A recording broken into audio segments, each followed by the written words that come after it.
Welcome to Massive Beers. My name is Matt. We do the beer stuff here. Very leisurely beer stuff here.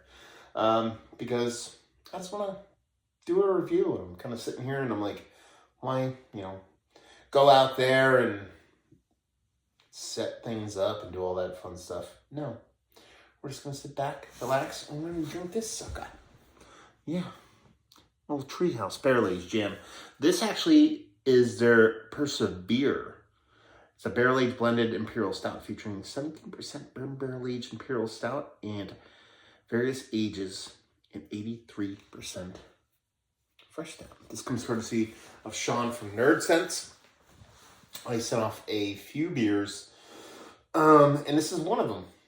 This is one of the ones I think we actually talked about maybe quickly, doing a joint review, but such is life. Kind of laying back, watching a little bit of TV, putting outlets in, actually, and figured, kind of want a big stout, kind of want something barrel-aged, not a big hiss on this sucker, by the way, and figured I would just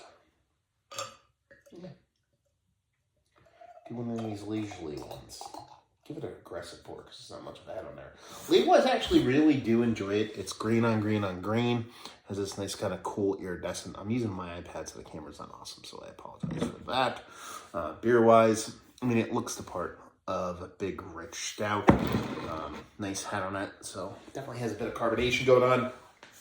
This has that darkness and whatnot, so I'm trying to keep my head down so I don't just beam this big white thing through my glasses at you. It looks pretty horrible, so still figuring stuff out. So yeah, it looks all the part of a bigger beer. Let's get a nose. It smells more pastry stout to me than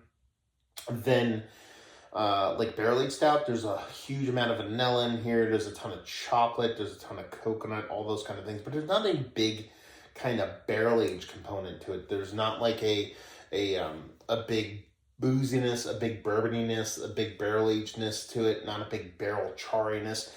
You're talking about a low percentage of a blended beer in there, so I'm not super surprised by it, but it definitely smells rich and decadent. Something that just seems a little bit more than what you get from a typical just non-barrel-aged beer.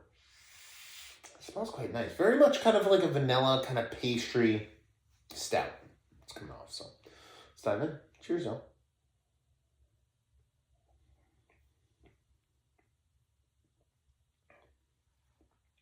Yeah. Pretty much follows suit in the taste. You get this kind of huge dose of chocolate, vanilla, coconut in there of like epic proportions. Very much Almond Joy, very much kind of super candy bar like kind of vibes to it.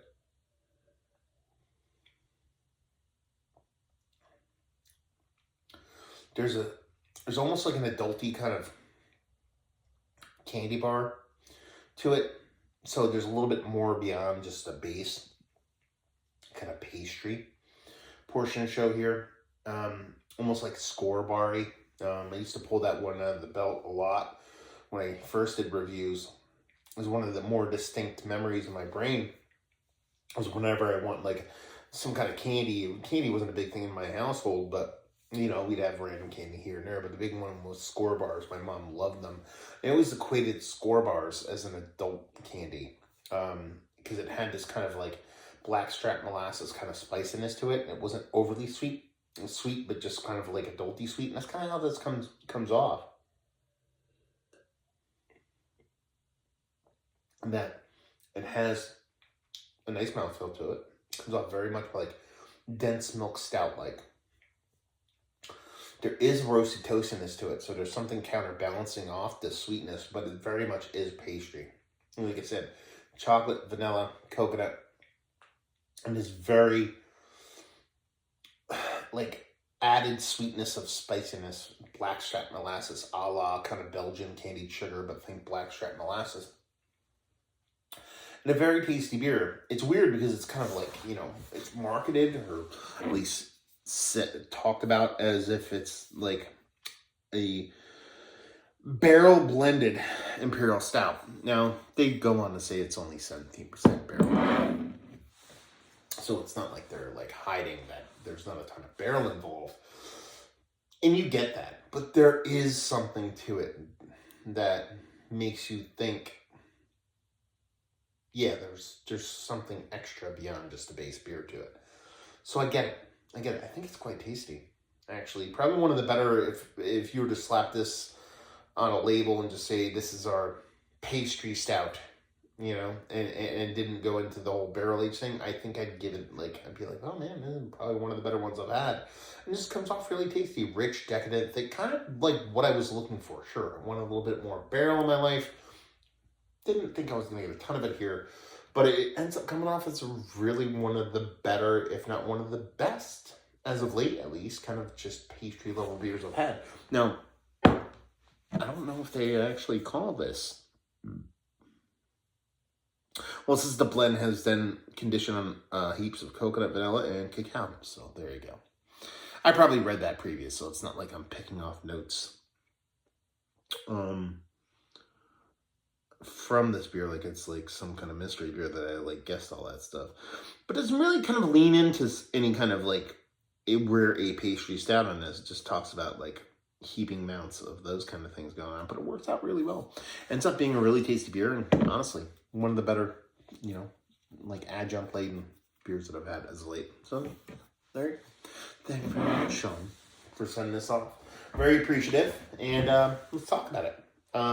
Is it one of the better pastry stouts I've had as of late? Yes, without a doubt. Mount Rushmore status on that one. Barrel aged beers, no, but it's blend. Even blend, it would be no, but it's, you know, paltry, sub 20% blend, so it is what it is. And just leave you with, if you like what we like this, pastry stouts. There you go. Have you been to Treehouse? Have you had their beers? Have you had their blended beers? Have you had this particular beer? All that stuff down there. Let's talk about it. So hopefully you guys enjoyed our review. Hopefully you're enjoying a little blended pastry stout goodness right now. Hopefully see you next time. Cheers, y'all.